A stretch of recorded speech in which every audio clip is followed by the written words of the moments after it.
Jejak Islam di Pulau Bangka kali ini membahas seperti apa penyebaran Islam di Pulau Bangka pada saat Pulau Bangka dikuasai oleh Belanda. Seperti diketahui, Inggris pernah menguasai Pulau Bangka dalam waktu cukup singkat sekitar tahun 1811 hingga 1812, namun merubah kebijakan terhadap pengelolaan tambang timah. Belanda meneruskan kebijakan Inggris dalam hal pengelolaan ketika menguasai Pulau Bangka setelah Inggris pergi pada saat itu.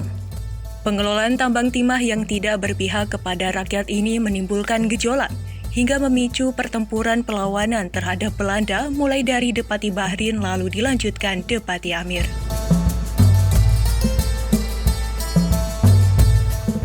Assalamualaikum warahmatullahi wabarakatuh. Bangka Belitung memiliki sejarah panjang tentang jejak Islam. Sekitar abad 10, Islam diperkirakan sudah masuk ke Pulau Bangka. Maka dari itu, sebagai warga negara yang baik, mengenal, menjaga, hingga melestarikan sejarah dan budaya Islam di Bangka Belitung adalah sebuah keharusan. Mari, di bulan yang penuh berkah ini, kita sama-sama lebih mendekatkan diri kepada Allah Subhanahu wa Ta'ala dengan tidak melupakan sejarah. Saya, Harwendro Adityo Dewanto, mengajak seluruh lapisan masyarakat untuk mencintai dan melestarikan sejarah budaya Islam di Bangka Belitung. Selamat menjalankan ibadah puasa Ramadan 1444 Hijriah. Wassalamualaikum warahmatullahi wabarakatuh.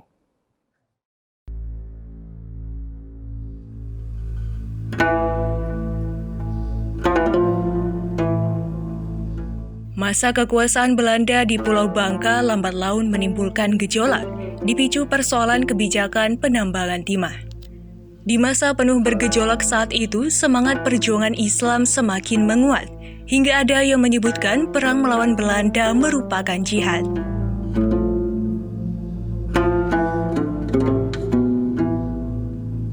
Islam itu banyak berkembang hanya di orang-orang pribumi dan orang-orang Melayu. Nah, pada diri orang-orang Tionghoa itu terhambat perkembangannya.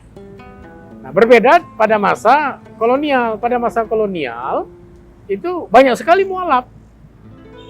Jadi orang Tionghoa yang masuk Islam. Sekarang ini banyak orang Tionghoa itu justru masuk agama Buddha, agama Kristen, atau agama Katolik. Nah, untuk Islam sepertinya terhambat.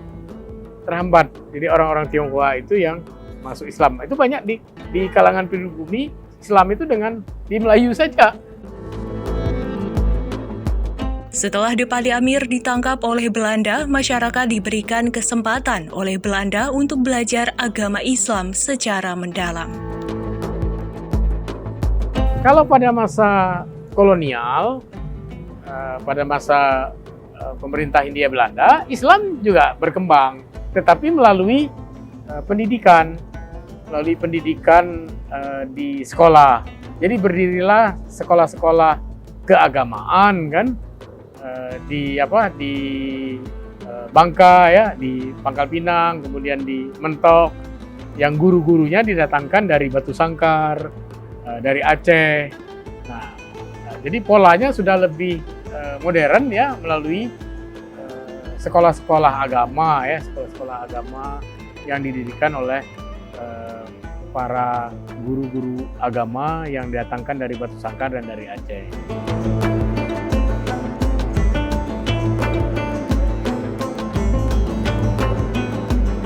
Pada masa saat ini kita melihat kan perkembangan Islam itu begitu pesat karena banyak berdiri ya organisasi-organisasi Islam yang gerakannya memang mengarah ke gerakan dakwah.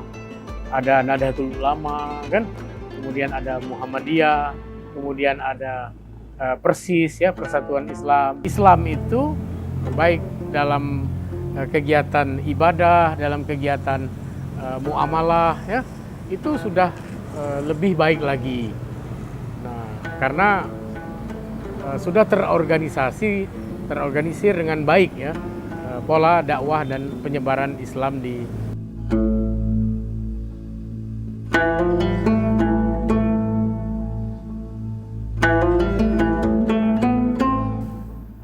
Padahal pada masa pertengahan abad 19 banyak sekali mualaf-mualaf itu. Jadi orang-orang Tionghoa yang bekerja di pertambangan ya, di parit-parit timah itu yang masuk Islam. Itu terbukti kan, pasukan Depati Amir yang berperang melawan Belanda itu seperti Raman, Aim, Bangkit, itu adalah para mualaf. Jadi orang-orang Tionghoa yang masuk Islam, yang kemudian bersama Amir mengajak orang-orang Tionghoa yang lain masuk Islam dan berperang melawan Belanda.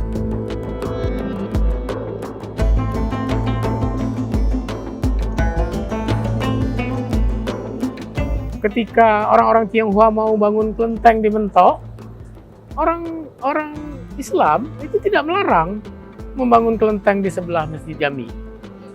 Ya, bersebelahan kan. Nah, artinya dakwah melalui perbuatan pada waktu itu ya. Dakwah itu kan ada bil lisan kan, ada bil hal dengan perbuatan.